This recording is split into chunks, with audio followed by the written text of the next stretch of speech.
As one moves through the flow of the modern world, most people assume they are free. Yet invisible networks, silent mechanisms, and systems operating unnoticed have already determined everyone's steps.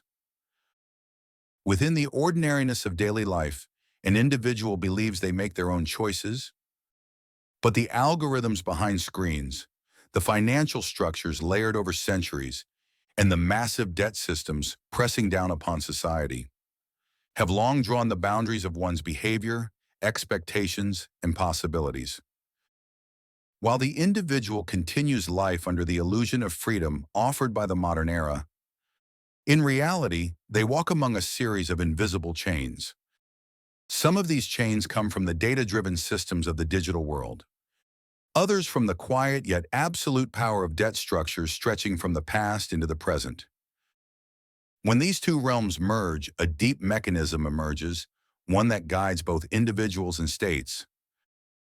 Today's digital universe operates through an endless flow designed to keep users connected to content. Algorithms that deliver the next video, the next notification, the next recommendation, create an invisible rhythm. People believe they follow this rhythm by their own decisions, yet the system has already calculated which content will appear, what will be found interesting, and what will hold attention the longest. Thus, while digital platforms claim to offer freedom, they simultaneously close a limitless loop that binds the user to themselves. This mechanism rises on the foundation of the attention economy. Attention, like money in financial markets, is constantly directed, measured, and used to generate revenue. This invisible guidance is not exclusive to digital systems. History shows that similar patterns of dependency were established centuries ago by financial structures. In 1694, with the founding of the Bank of England through William Patterson's idea of a perpetual interest fund, state debt was transformed into a continuous structure, making endless borrowing possible. Every interest payment signaled a new debt, shaping the economic backbone of modern nation-states. Even seemingly powerful governments became directed by expanding debt networks behind the scenes. In the 19th century, innovations by the Rothschild family in the bond market made government borrowing more systematic and widespread. Information advantage became financial power, strengthening the ties between capital and political authority.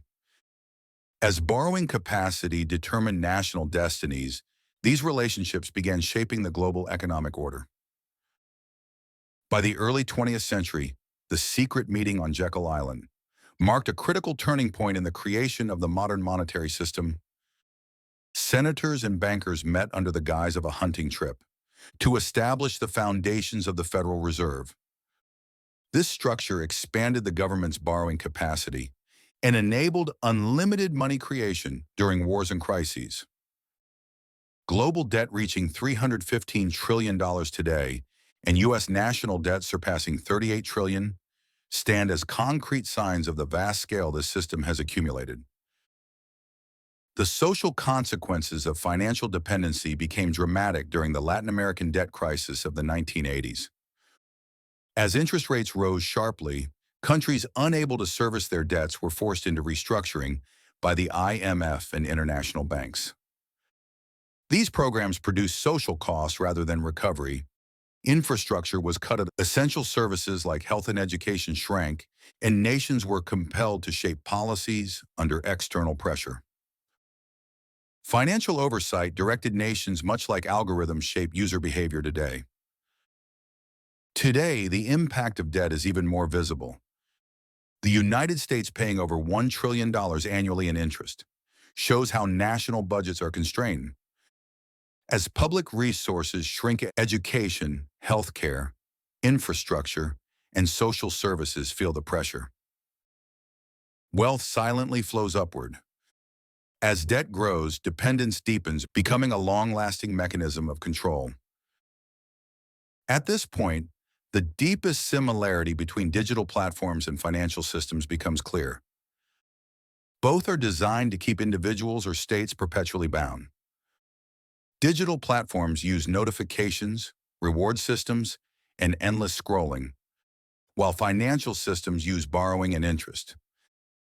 In both mechanisms, the illusion of freedom is strong. The individual believes they choose the next content. The state believes its borrowing is its own strategy. Yet invisible mechanisms have already shaped the framework. Today's digital and financial reality suggests that freedom is often merely a perception. Platforms silently shape user behavior, while debt structures direct the flow of societal resources. Understanding this order is essential to recognizing where one's choices begin and end. Ultimately, when modern individuals look at a simple application, they may believe they are seeing only a tool, yet in truth they are stepping into a power architecture evolved over centuries. Algorithmic systems and historical financial mechanisms operate like invisible chains. When these chains go unnoticed, one believes they are free, but when recognized, the first step toward expanding freedom is taken.